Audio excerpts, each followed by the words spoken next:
All right, well, welcome everybody to the conversation. My name is Luke Jackson, and I'm here with Luke Geraty, which I'm really excited to talk to. So, Luke, thanks for taking the time, man, to do this with us tonight.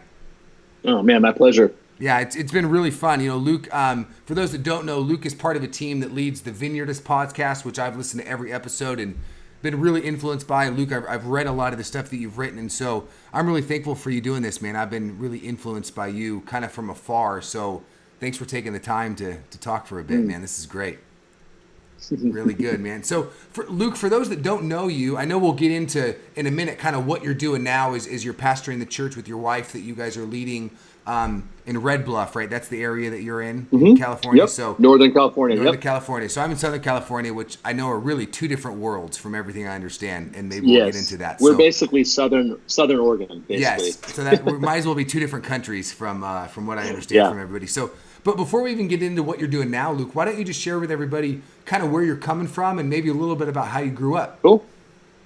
Yeah. Well, I was born and raised in Alaska, actually. And my mom became a Christian when I was so young, I don't even remember the moment. So I've been in church my whole life, which means that I've had to get a lot of therapy from all of those experiences. Yep. And sounds about right. Have seen all the crazy stuff.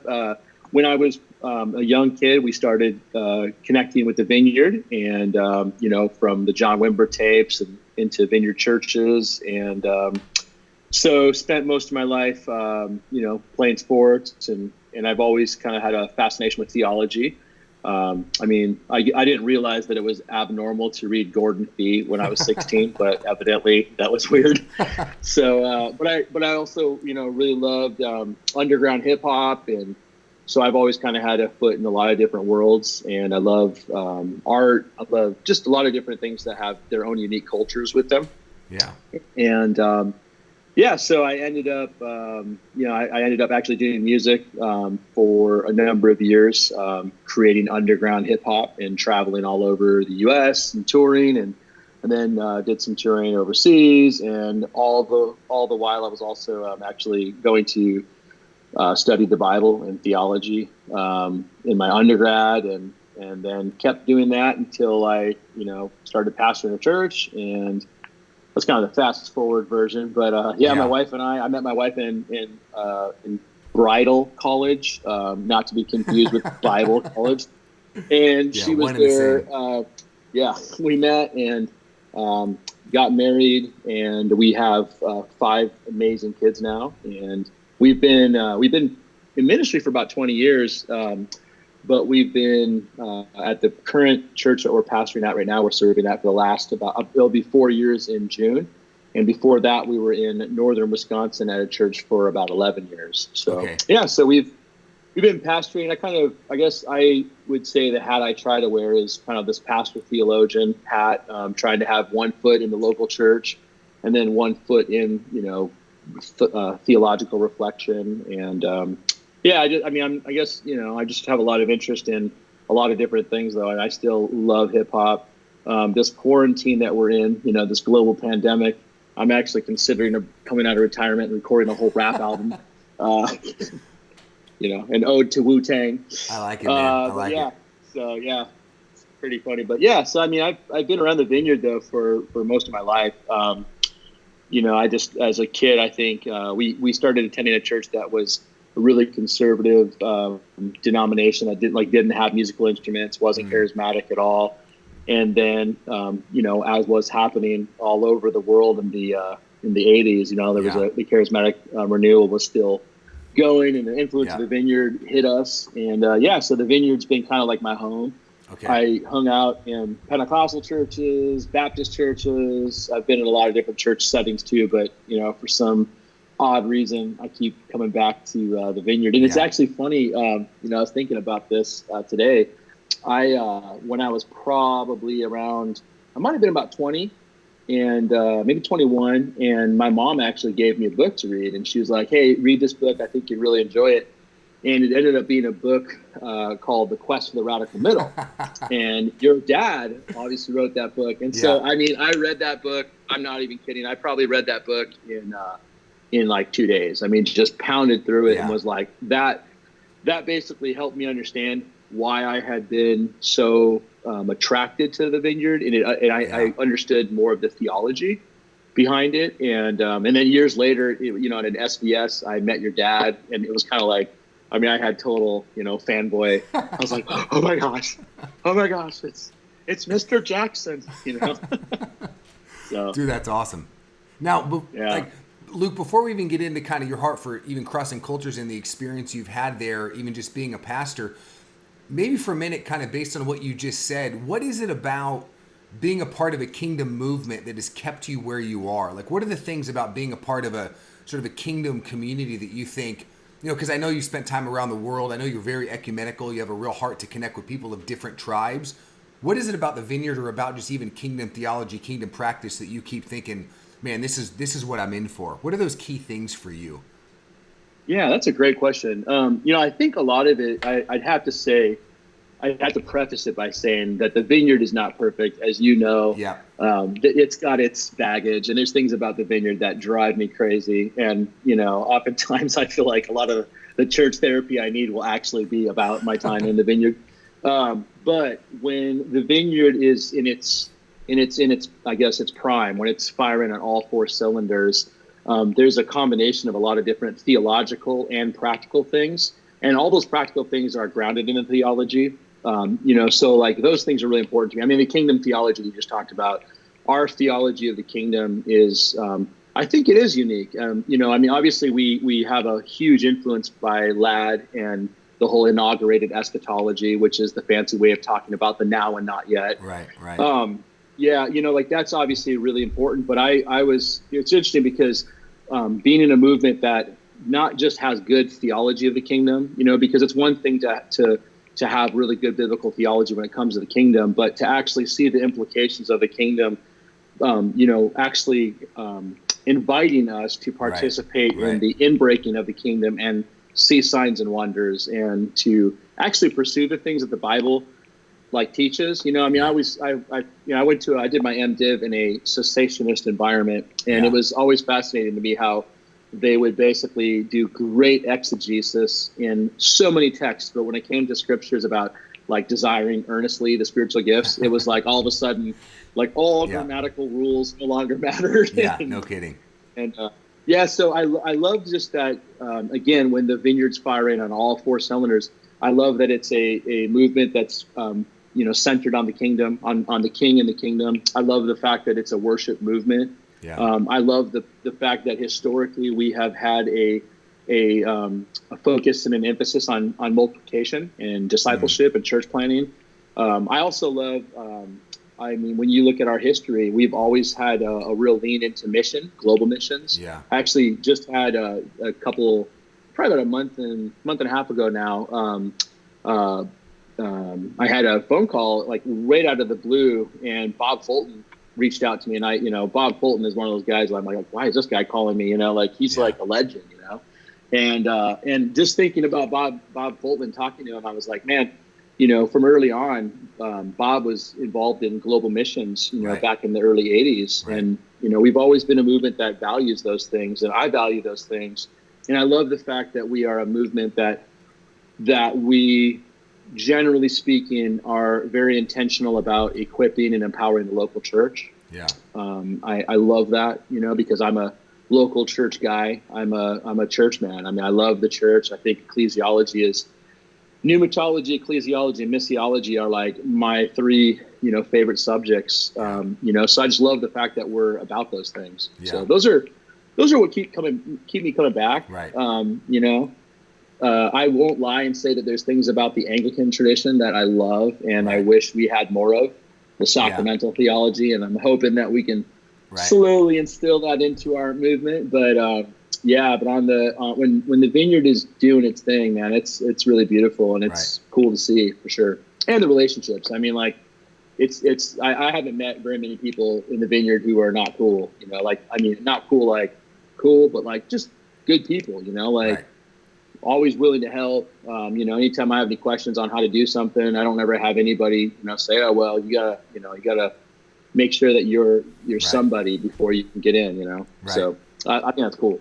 Yeah, it's a pretty powerful thing, man. I was thinking even you just mentioned the relationships. This was months ago now, but I was looking into a PhD program. So I tracked down Caleb Maskell's number, right? And so I wanted to text the guy, but I'm like intimidated, thinking, oh my gosh, this is Caleb Maskell. Like I've heard his talks and whatever. And Yeah. dude, he called me like the next day and was willing to just totally have a conversation. And I was just blown away by, Lord, this is kingdom relationship. Like this is really the heart of it, man. Supporting each other to really walk in the things that God's made us to do. It's like there's nothing like it. I just think it's incredibly, it's amazing. It's really awesome. So, Luke, let me ask you this question: as you and your wife have kind of traversed ministry over the years, and from what I understand, you guys are co-pastoring together this church, right? From what I've heard you say, we are trying so hard to co-pastor. Yes. Yeah. I can't imagine the journey, man. And so, as you guys were doing that over the years, when along the way, even from like a younger guy getting into ministry and like you said, passionate about theology,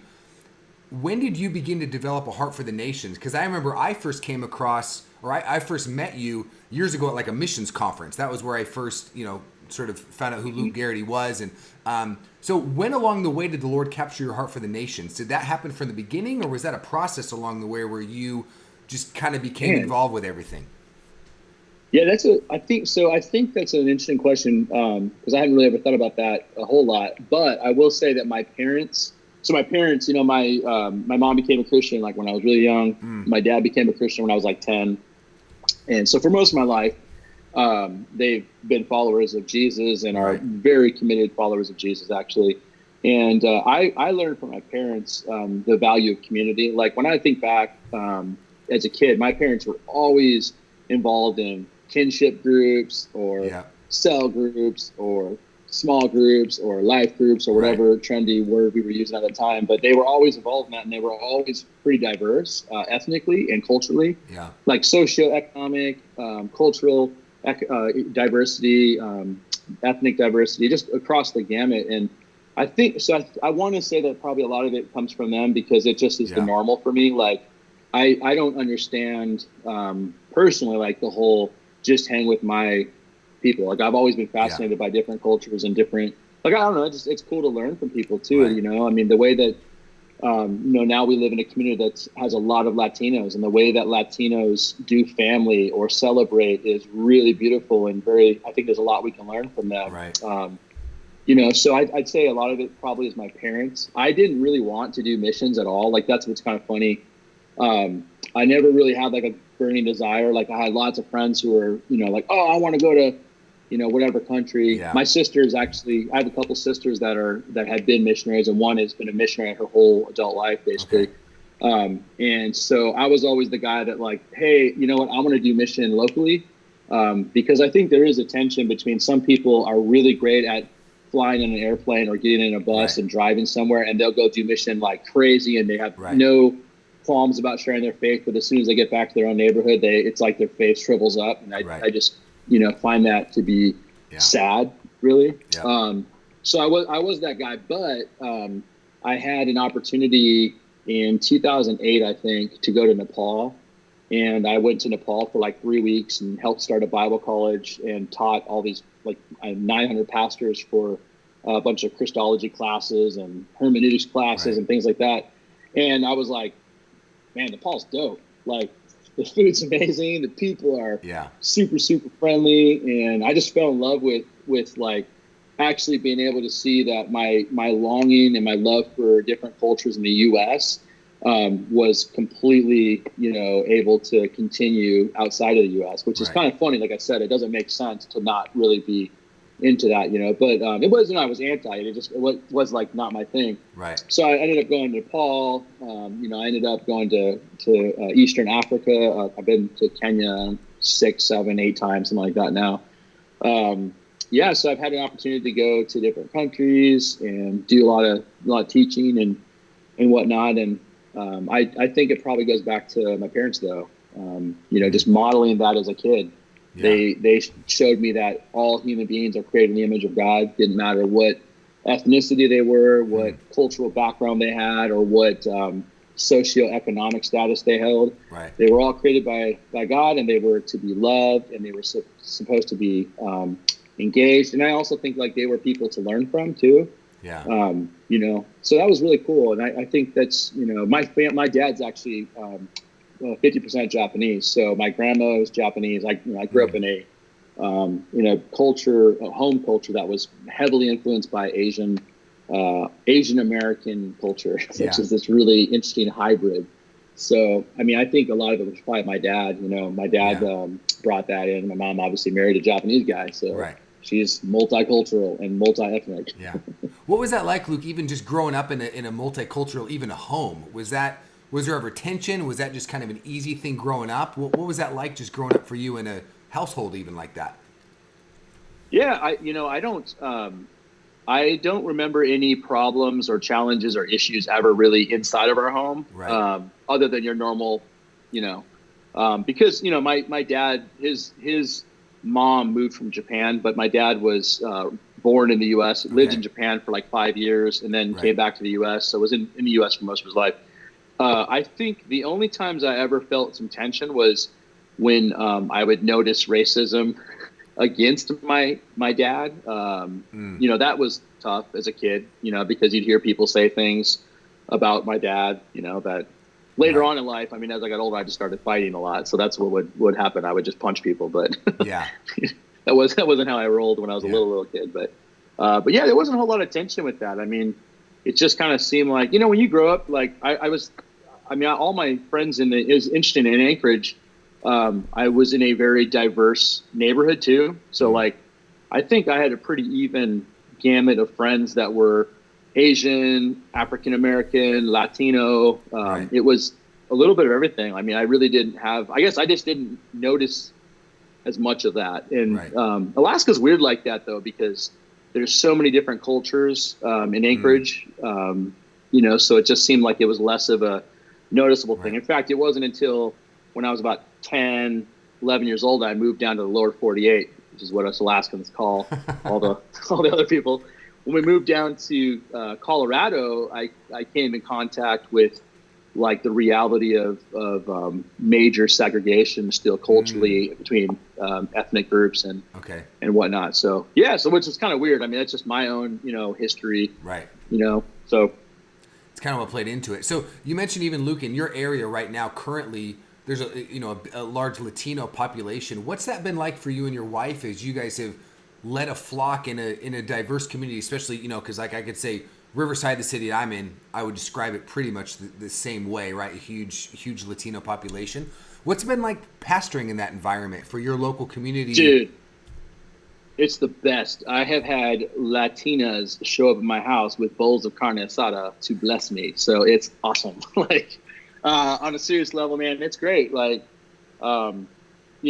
church, before we actually moved here, my wife and I felt like the Lord had said that we were going to be a part of a church, transitioning outside of a church we've been to for 11 years, about 12 years been there. It was really challenging to do that, but we felt like the Lord said that we were going to be a part of a church that the church community was committed to growing. Like the church wanted to multiply and grow. Yeah. Because that was our heart. It was going to be a community that was going to have diversity too, ethnic and cultural diversity. And so we went into it like, okay, so that's like our calling. That's this church's community's future. The church at the time wasn't extremely diverse at all, really. But we just started being really intentional about doing a couple things that I had learned from friends who were not white, non-white people of color who had said, hey, here's some ways that you can be more intentional. And we did those things and we found out they actually worked really well, which was great. So we have a growing number of Latinos that come to our church now, and it's great. I mean, we love them dearly. Some of our best friends are Latinos, and I want to say, I keep thinking about the food benefits, because it's like, I love Mexican food and I love having barbecues and hanging out with that community. But again, I think a lot of that I owe to my parents. My mom and dad, this is crazy. So my mom is white. My dad is 50% Japanese. They are on staff at a Lavinia, and they've helped plant 3 Lavinia churches. So it makes no sense whatsoever at all. Yeah. I think they're like learning Spanish, but they can't speak it really well. Or maybe they can not. But I remember a couple of years ago, I went and attended one of their church services, and I had a little earpiece to hear. That's awesome. My English. Yeah, and Yeah. so I'm sitting there, but my dad started the service and welcomed everybody in English, and then prayed. And everybody in the room speaks Spanish. Mostly Yeah. it was their primary language, and I'm just like, this is so the kingdom. Like, That's this awesome. makes no Yeah. sense whatsoever. That Japanese dude would be opening the service at a Right. Lavinia in English, Right. and everybody would be praying and saying amen. Like, that just Yeah. does not make sense to me. But it's what happened. Is what So. happened.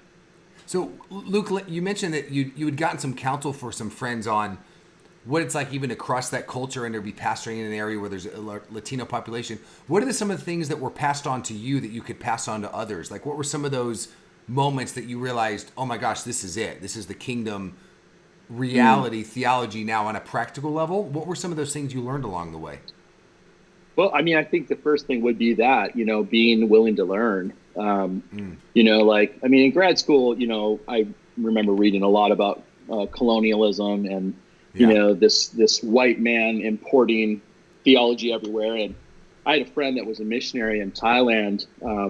He was a mentor in my life, someone I really respect, really, really solid theological thinker. And he had said that when he started doing missions in Thailand, Yeah. his focus was on trying to plant churches that were indigenous and were going to have localized leadership. We're gonna be able to embody the gospel in the culture. And there were other churches that were being planted in the villages that were basically just like American white Baptist churches, essentially being led by Thai people. Right. And it just didn't really translate very well. So I remember hearing early on that you have to be able to somehow connect with the culture that you're trying to reach. I mean, that's right. Good missiology, right? Like exegeting the culture and then trying to embody the gospel. But, I think that we need to ask a lot of questions. So the first thing I think you need to do is be willing to listen, be willing to call people and ask like, hey, how can I do better at this? The second thing would be obviously to really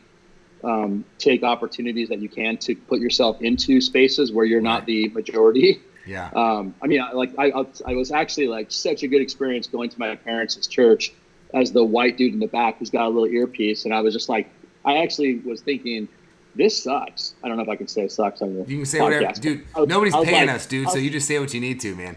Bam. I was like, this sucks. I'm like, I hate this. Like, I couldn't imagine going to church, having to sit here with this earpiece in my ear, trying to do church. And then it was like, oh my gosh, super humbling, because I'm like, man, I know lots of people that do that because they go to churches in communities where they don't have a church that's in their own language. So therefore they have to go to something, and they go to a primarily Anglo church where everything's in English. And I was like, man, so that's why. So I experienced it on that level of like, man, that we need to work harder at planting Lavinias, because there's Spanish speakers that would definitely benefit from being able to hear and worship in their own language. So that was a good experience. I think getting out, but also just seeing, the way the other churches do things. I mean, it's fascinating to me that in the Vineyard, I always hear people say really stupid things like, that's not the Vineyard way.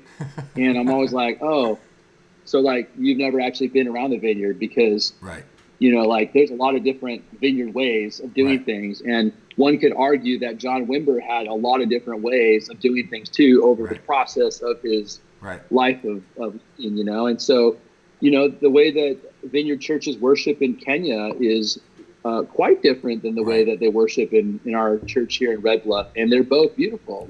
They both have things that embody the gospel and the kingdom in their localized setting that are really important.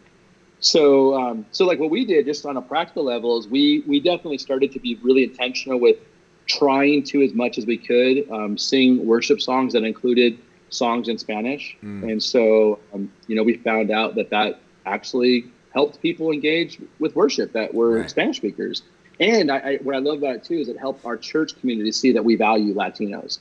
Like, we're not going to be the type of church that, thinks that, Latinos are less than or are, not a part of our community and culture. So that was good.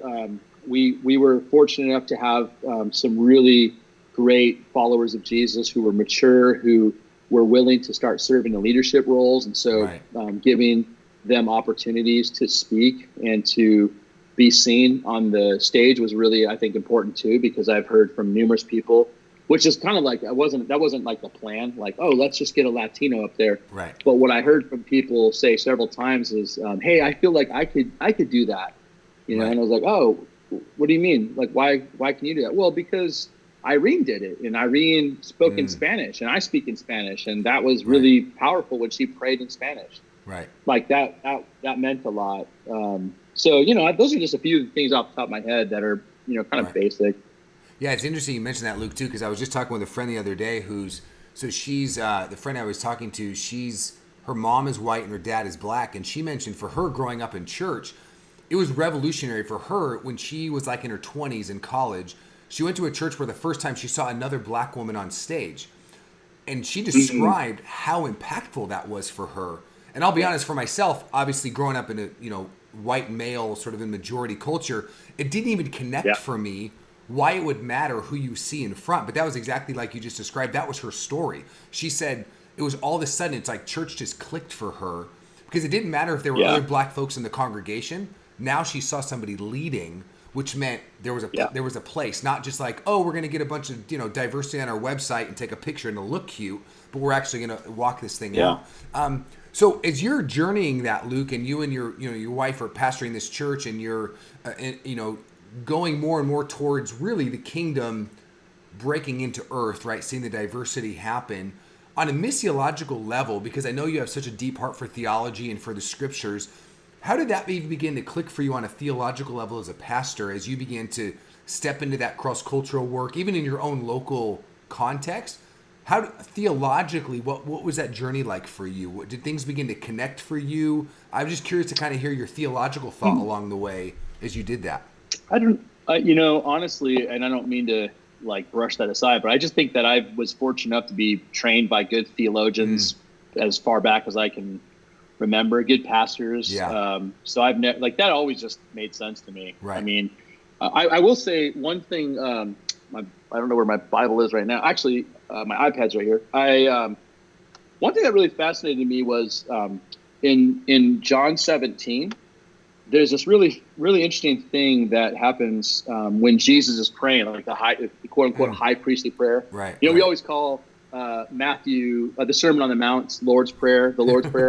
But if you look at it, it's actually the disciples' prayer, right? Because Jesus says, when you pray like this. But when Jesus prays in John 17, we have this really beautiful illustration of Jesus' high priestly prayer.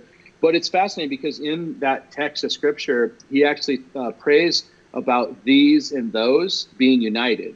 So he's not just praying for these, my disciples, he's in the context, he's also praying for those who will become followers of Jesus later. And that those is a pretty big word, right? Because those includes every tribe, every nation, every tongue, or to use the Great Commission language, right? Go and make disciples of all nations. And so I will say that was an interesting thing for me clicking on, was like, oh, okay, so Jesus actually wants us to have unity within the body of Christ that spans the spectrum of not just denominational unity, but also ethnic unity. And so, that just takes some intentionality and a lot of other things too. But yeah, I would just say, I think I honestly just was fortunate enough to be around a lot of Pentecostals, as you study the history of Pentecostalism. And I was fortunate enough to do a master's under Alan Anderson at the University of Birmingham in the UK. And, arguably one of the foremost Pentecostal historians out there. And one thing that I definitely walked away from that program knowing is that Pentecostals, global Pentecostalism is known for missions.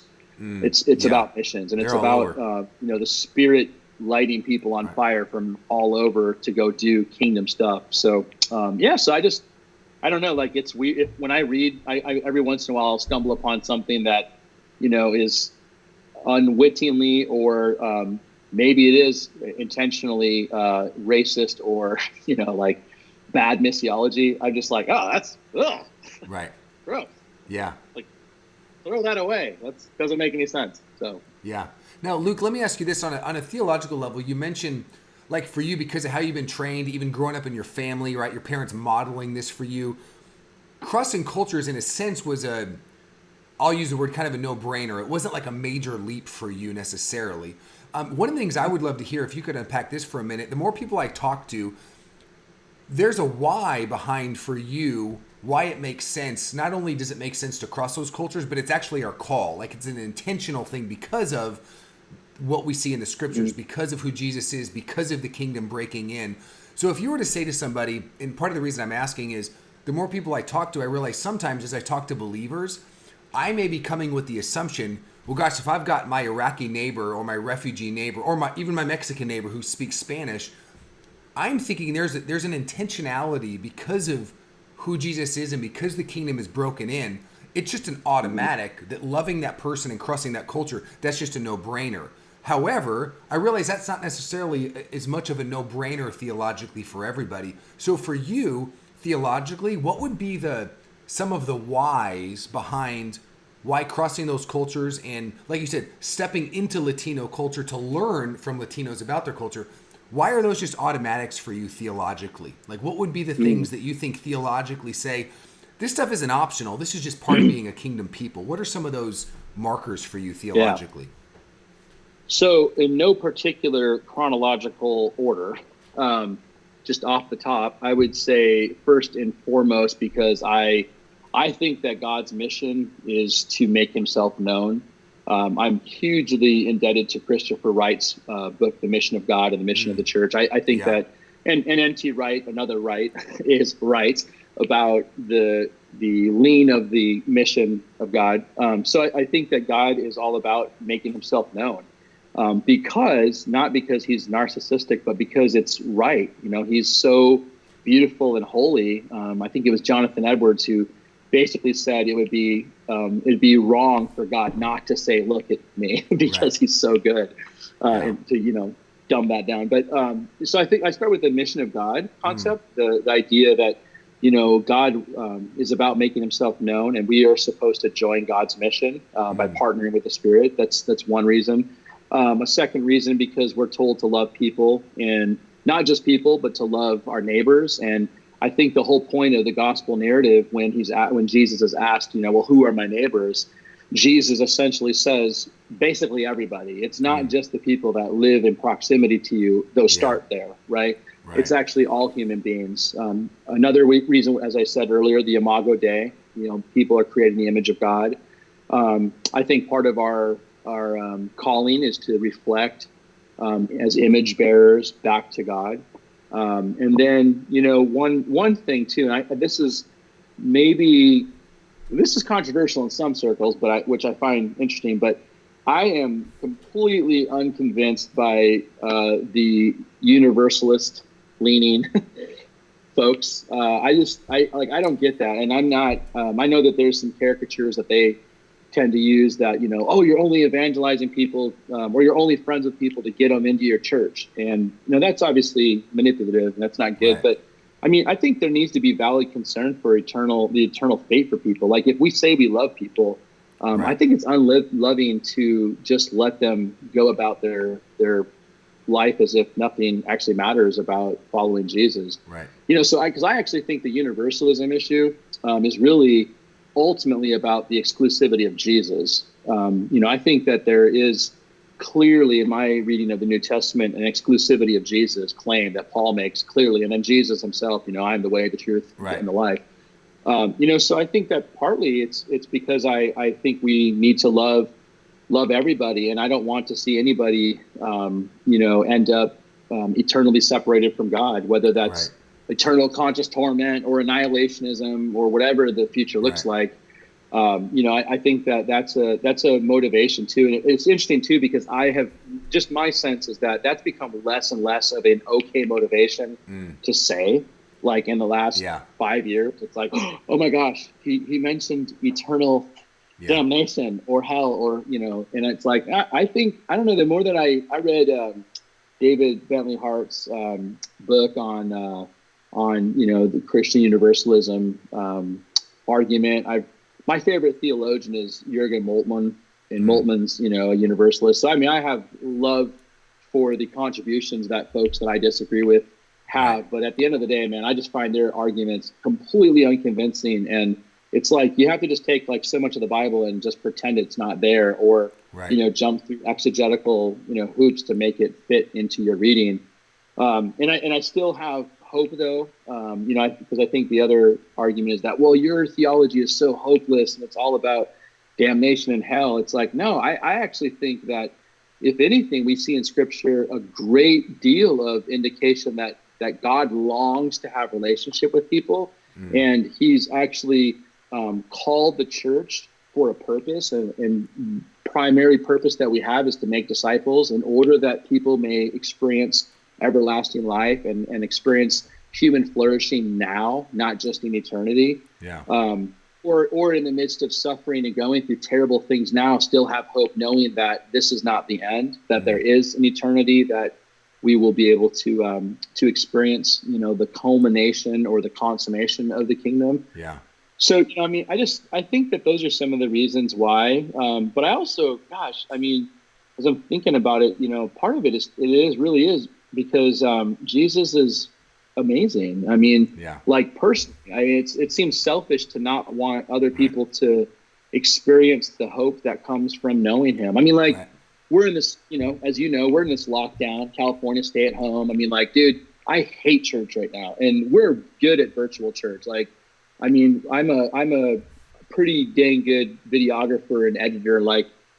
This is my jam, dude. I was designed for this moment of the church, but I hate it. I hate everything about, digital virtual church without analog. To me, the virtual technological side of the church has always been to accompany embodied worship. And it's like, it's a like an on-ramp into the church. We've had literally hundreds of people who have come to our church who have said, "Oh, I watched your Facebook live stream for the last 6 months. And I finally braved it out here to try it, and they're now a part of our church." But it's tough. But man, I'll tell you, the one thing that's getting me through and keeps on giving me fuel is knowing that there are people right now that are connecting with Jesus through our virtual stuff. And so that's okay, this may be the means by which God draws somebody to Himself and helps people experience His grace. So yeah, those are probably I think there was 5. Those are 5 theological reasons. No, it's gold, man. I think, Luke, as you're talking about even the theology of the kingdom and even knowing who God is in His character, like you mentioned, for you falling in love with Jesus, to be able to love another person and not share, the gold that you've discovered, in a sense is not loving on a very practical level. Now, as you've had a chance to travel different places and travel different parts of the world, I know, again, you have a real heart for just even crossing different church tribes. One of the things I've really respected about you is you're with the Anglicans or with other tribes, you've really had a heart to connect with people. What are some of the things, even 1 or 2 things that you've learned, whether it's in Africa or even around different church tribes around the world? What are some of the things you've learned about God, about church, ecclesiology, just sort of the study of the church for those that are listening? What are some of the things that you've learned from being from folks from other cultural worlds, other church worlds? What are some of the things you've gleaned that might be different than what you grew up with or what you're used to? Yeah, well, so that my hobby horse, I'll start with my hobby horse, is outside of the vineyard, I learned that the Eucharist actually matters. I learned that the Lord's Supper, communion, is actually biblical and is something that churches should do more than once a year, or once, I would say, more than a month. And so I think I've learned a lot about that, though, from a number of traditions. My MDiv was in a Reformed environment. Calvin and all the other magisterial Reformed theologians had a really strong perspective on the Eucharist. And I would actually argue that the Reformed perspective on communion is actually the most charismatic perspective and is the perspective that we should have in the vineyard, but I digress. I also have, I love Anglicanism, as I hinted at earlier. There's a lot of really great Anglican theologians that have helped flesh that out. And then just churches. I had the opportunity and the honor to travel with Steve Nicholson, a vineyard, hero to many of us, to the UK. And we worked for about a week and a half with Anglican churches, and just seeing the way that they they did church was really, really inspiring. And then for the last 3 years, be going on my fourth this year, I've been representing the Vineyard at the annual Vineyard. The Catholic Evangelical Dialogue. And so now I'm part of these other evangelical theologians, working with Catholic theologians and engaging with the Catholics. Man, I'll tell you, I mean, I'm not there with the full transubstantiation, and I'm actually more of an open communion kind of guy because of my sacramental theology. But I'll tell you, the way that they honor and respect the Eucharist is really, really inspiring. Yeah. And it's so hard to argue against, honestly. Like when you actually listen to the arguments that I and us non-denominational charismatic evangelical people use, it's just like, oh, it's embarrassing. So that's the first thing. I've learned a lot about that outside of the Vineyard because in my Vineyard experience, I didn't even know communion was like a thing. I mean, that's bad. And I think a lot of that, to be fair, is because early on the Vineyard was so influenced by the Quaker movement and Quakers. I don't agree, and I think that they have a theology behind why they don't practice the sacraments that is respectable. I don't agree with it. I think it's bad practice, but so I think that was obviously there. So that was my, now I'm glad to see that that's changing within the Vineyard. Thank God. So that's the first thing. Second thing I think is I have, and this is actually more of a negative, I've come to realize that the church, quote unquote church, does not fix tribalism. In fact, sadly, as in the case of many places in the world, in local churches, because you have tribalism, it's just like here in the U.S. with the political tribalism we have. When stuff goes down, man, just because you go to a church does not mean that you're good to go. I had a really good friend who passed away, sadly, a few years ago, but he led this huge church planting movement and non-denominational, I guess, they're called Global Field Evangelism in Kenya. I don't know if they were denomination or not, but clearly he was like the apostolic leader. And when they had their political riots come out, I mean, they had people in their churches that were going out looking to kill people from other tribes. Wow. And it was like in the local church, So, I mean, it's just to be clear, like it's no different really at the end of the day with what happens in some of our local churches here in the U.S. on Facebook. I mean, it's right. Vicious. And obviously going after somebody with a machete is quite different than going after them with the keyboard. Right. But I don't think it's that far off oftentimes, sadly. But so, I think that was a reality of just seeing like, oh, okay, just because people don't go to the church, right, quote unquote, doesn't mean that they're like living this thing out, which then goes to the next thing that I have seen is that when people have a genuine connection to Jesus and love Jesus and are actually followers of Jesus, aka disciples, when they are doing that and they submit themselves to the authority of Scripture, then tribalism just falls to the wayside, and that's when you see people living it out. And so I mean, Jesus, so again, the church, quote unquote, isn't the answer. Jesus is the answer. And when you find Jesus and come to Jesus, then the church becomes a community that can embody out the ethics and the values of the kingdom. Right.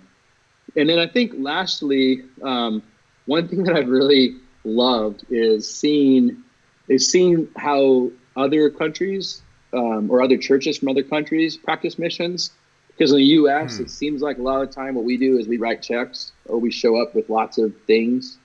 And it's really cool to see the creativity that happens. Like when I was in Nepal, I went and visited this part of Nepal called Chitwan. We drove like 8 hours through the Himalayas, and we got to this church. And one of the churches we worked at was a Reformed Baptist charismatic church. It was just like all these different, combination of theological traditions that I was like, what? Yeah. But their church building was built really super cheap, but it was money that was raised by Korean Methodists. And it was like the pastor was telling me how that Methodist church in South Korea had worked together with a Pentecostal denomination over there and a Baptist church. It was like all these different denominations working together to be able to fund this church plant in Nepal. And I was just like, man, they're just like the creativity. There was, Yeah. there was like a ton of flexibility and adaptability, and there wasn't, some of the stuff that keeps us sometimes in the U.S. from being able to maybe see the kingdom break into new places, new cultures, because Right. we're operating in a box. Right. So those are probably the things that stand out the quickest. Yeah. What have you learned? Let me ask you this, because I know you said you spent time in Kenya. What have you learned from the Kenyans just about walking with the Lord, church, faith? Are there some things there that you've picked up along the way that are obviously maybe different than what you're used to, or even just different ways of looking at things? Yeah, like I have learned. Well, man, I have a lot of Kenyan friends, and I want to give a shout out to my friend Edgar King, who's a pastor at the Nakuru Vineyard. He's somebody you should totally have on this podcast. He's an amazing, All right, amazing I'm gonna guy. take you up on that. And Edgar's great. He led worship at the Global Vineyard Conference in Okay. Columbus a number of years ago. Just a Okay. great guy. So Edgar is one of the most fun people I've ever. I don't like. There are no unfun Kenyans. Like they're all fun. They're all just great people to spend time with. So every time I'm with them, I'm like, oh my gosh, we're having so much fun. But one thing I've loved and learned from the Kenyans is when it comes to like church stuff. Like it's amazing to me that they can be so grateful with so little, and that might sound bad, but I mean, like I've actually had the opportunity to go into some of the slums in Nairobi, and I mean we're in a slum with over 1 million people in an area of land that like size wise you wouldn't find 100 Americans in. I mean, it's just Yeah. like no way. And you're there and you're just like, oh my gosh. And people are everywhere. And we had an opportunity to go and to actually just pray for a group of, actually they were Sudanese Christians who had moved to Kenya because of the persecution they were facing. And they were living with some of their Kenyan relatives. And I mean, I'm in this small, their house that is about as big as this room I'm in right now. And there's like 12 people that live in it. And I'm not kidding. I've never seen people so full of joy, like joy that was, I mean, like even thinking about it right now, it's so moving, because I remember thinking like, I am spoiled. I am a terrible human. I am like, Yeah. I don't love Jesus. I mean, I don't love Jesus as much as these people. I really would say these people have had Yeah. a connection with God that is inspiring. So I've learned a lot about joy. And there's this saying, if you've ever watched that Disney movie, The Lion King, Hakuna Matata, right? You've heard that song, Hakuna Matata. And that's like the attitude of the Kenyans. Kind of a funny story, not spiritual at all, but so I'm over in Kenya the first time I gone there, and I'm like trying to like exegete the culture. I'm like, oh, I gotta learn all about Kenyan culture, and I'm picking up things along the way, and and I'm like, I found out like in Kenya they actually practice capital punishment, like on the street, like mob mentality. Like if you get caught stealing, you may get caned right there. And I'm just like, oh man, like I'm gonna make sure to pay for everything. I don't want you to have any mistakes whatsoever.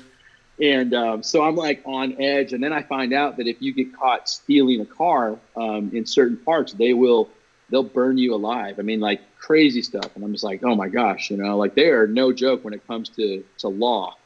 And so I got that in the back of my mind, and I'm like super careful because I don't want to get anybody's wrong car, because I guess what they were saying is in some places it just happens so quick, one mistake and boom. And I was talking to the guy that we were working with for ministry, and he's like, oh yeah, go jump in the car and then we'll take off. And I was like, all right, cool. So I walked over to this Land Rover that I thought was our Land Rover, and I opened the door and I got in, and I looked down, and there's like French fries all over the floor. And I'm like, wait a minute, I don't remember those at all. And I look up, and there's this Kenyan dude sitting there. And so I just got into his car, like in the middle of this huge market, and I just was like, I'm like, oh my gosh, he's going to kill me, or something. And I was like, oh man, I'm so sorry. And he's like, oh, Hakuna Matata, man. So that generally is their attitude, except for when they get crazy. But yeah, I mean, that was pretty funny. Yeah. So Luke, let me ask you this, sort of as we kind of round out, as you think about just even crossing cultures and even just your heart as a local church pastor, when you think of, again, because one of the things I've loved about listening to you over the years and just even reading some of the stuff that you've written is obviously what I've seen is, and I'm thankful for this, you have an incredible gift to be able to take theological concepts and really be able to package them and present them in a way to people that they can grasp them. At least that's been my experience of you. So if you were to say, even some of the things that you dream of for the church, like for the local church, when you think about our call to reach nations, our call to be disciple makers, what are a couple of things, kind of as we round out our conversation, that you dream for when you think of the church? Like, what are the things that you long to see in the future for, even just, let's just take the church in America for now, since it's where you and I are, it's where we are. What are a couple things that you long for, that you long to see, that you pray for, that you hope one day your kids are going to get to experience when it comes to church life? Well, I think I'm just going to steal what my wife says all the time, because she's smart.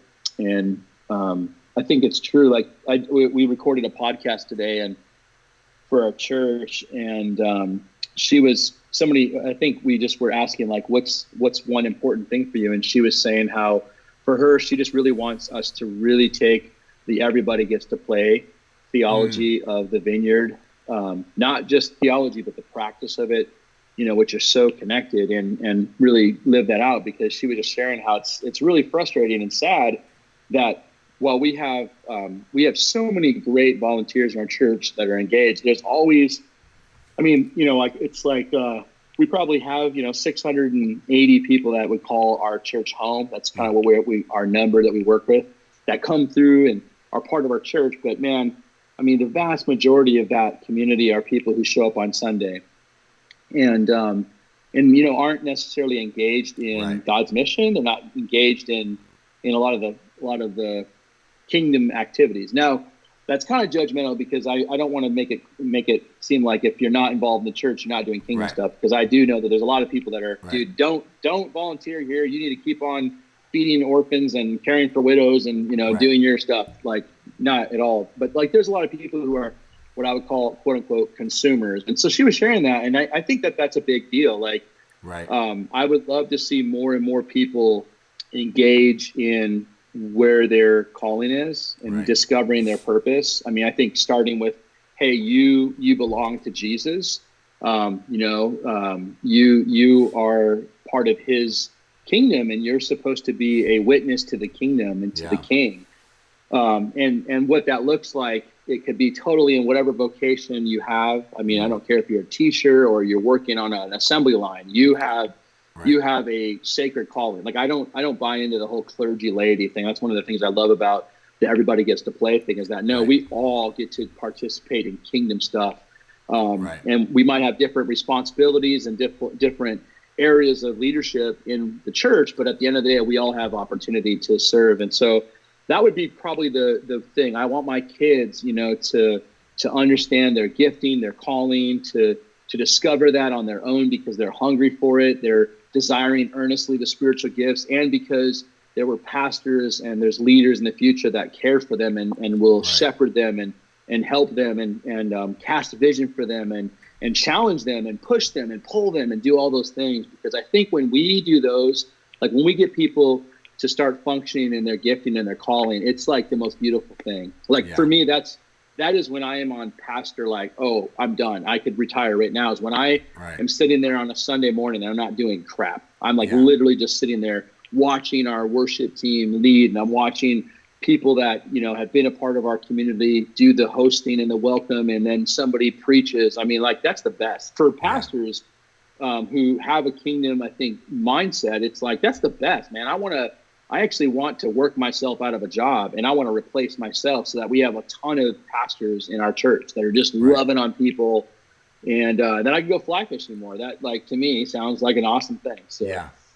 Dude, I love it. Well, Luke, I'm so thankful, man. Thanks for just sharing your story and your heart, and I just appreciate you taking the time to kind of glean, and we'll see where the Lord takes us, man. But thanks for your time. This has really been sweet. Yeah, thanks for having me, man. It's such an honor. Seriously. Yeah, it really is. It's good, man. So, well, and everybody listening, Luke and his team have the Vineyardist podcast, and we'll put some of those places in the show notes and things like that. And Luke, we can touch base afterwards on some of the places they can connect with you. So, anyway, man, thanks. And for everybody who's listening, until the next conversation, grace and peace.